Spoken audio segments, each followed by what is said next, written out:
जय श्री राम।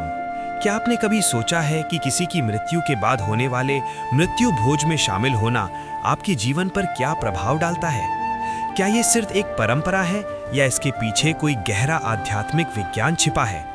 अक्सर कहा जाता है कि मृत्यु भोज खाने से इंसान के पुण्य और ऊर्जा दोनों नष्ट हो जाते हैं, लेकिन क्या ये हर स्थिति में सच है? क्या किसी पापी का भोज खाना और किसी संत का भोज खाना एक समान है?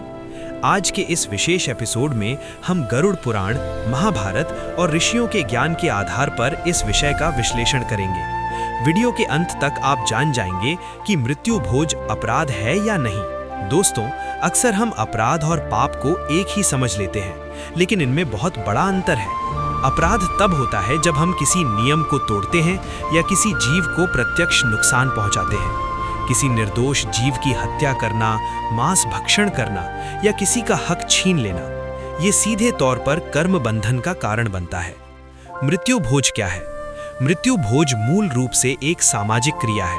इसे खाना कानूनन अपराध नहीं है, लेकिन आध्यात्मिक दृष्टिकोण से ये आपकी ऊर्जा की शुद्धता का विषय है। हमारे सनातन धर्म में अन्न को ब्रह्म माना गया है।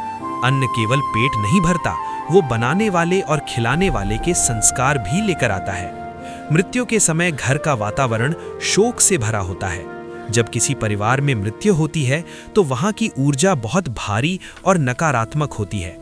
दुखी मन से बनाया गया या खिलाया गया भोजन आपकी सूक्ष्म ऊर्जा को नीचे गिराता है।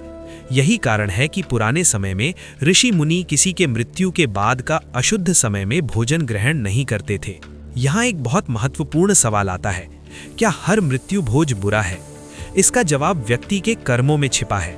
अगर मृत व्यक्ति अधर्मी था, जिसने जीवन भर दूसरों को कष्ट दिया, तो उसके निमित्त किया गया भोज उसके संचित पापों का एक अंश आपके साथ जोड़ सकता है। ऐसे भोज को खाने से आपके संचित पुण्य क्षीण होते हैं। यदि कोई व्यक्ति जीवन भर भगवान का नाम जपता था, सात्विक था और वैष्णव परंपरा का पालन करता था, तो उसकी मृत्यु महाप्रयाण कहलाती है। ऐसे भक्त के निमित्त दिया गया भोज प्रसाद के तुल्य होता है। इसे ग्रहण करने से आपके पुण्य में वृद्धि होती है, क्योंकि वो भोजन भक्ति की ऊर्जा से अभिमंत्रित होता है।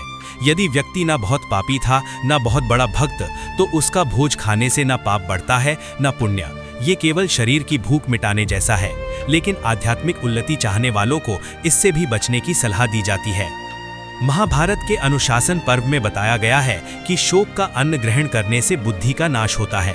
जो धन दुखी मन से खर्च किया गया हो या जिस भोजन के पीछे परिवार का विलाप छुपा हो, वहां का अन्न ग्रहण करना विष के समान माना गया है।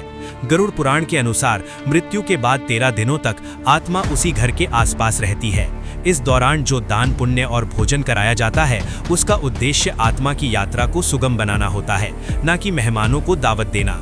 इसमें स्पष्ट है कि यदि भोजन कराने वाला व्यक्ति शुद्ध आचरण का नहीं है, तो खाने वाले के पुण्य भी नष्ट हो जाते हैं। अब आप सोच रहे होंगे कि सामाजिक लोक लाज के कारण हमें मृत्यु भोज में जाना पड़ता है, तो क्या करें? अगर संभव हो तो केवल जल ग्रहण करें या फल खाएं। यदि भोजन करना ही पड़े तो मन ही मन अपने इष्ट देव का नाम जपें। भगवान का नाम किसी भी नकारात्मक ऊर्जा को भस्म करने की शक्ति रखता है। यदि आप किसी के यहाँ भोजन करते हैं तो उसके बदले में किसी निर्धन को दान दें या गौ सेवा करें, ताकि ऊर्जा का संतुलन बना रहे। तो दोस्तों, सारांश ये है कि मृत्यु भोज कोई कानूनी अपराध नहीं है, लेकिन ये आपकी आध्यात्मिक कमाई पुण्य का सौदा है। पापी का अन्न दुख लाता है और भक्त का अन्न आशीष। चुनाव आपका है। अगर आपको ये जानकारी गहराई से समझ आई हो तो इस वीडियो को शेयर जरूर करें, ताकि समाज में जागरूकता आए। कमेंट में अपनी राय दें और जय श्री राम लिखना ना भूलें। हमारे चैनल को अभी सब्सक्राइब करें। मिलते हैं अगले वीडियो में। जय श्री राम।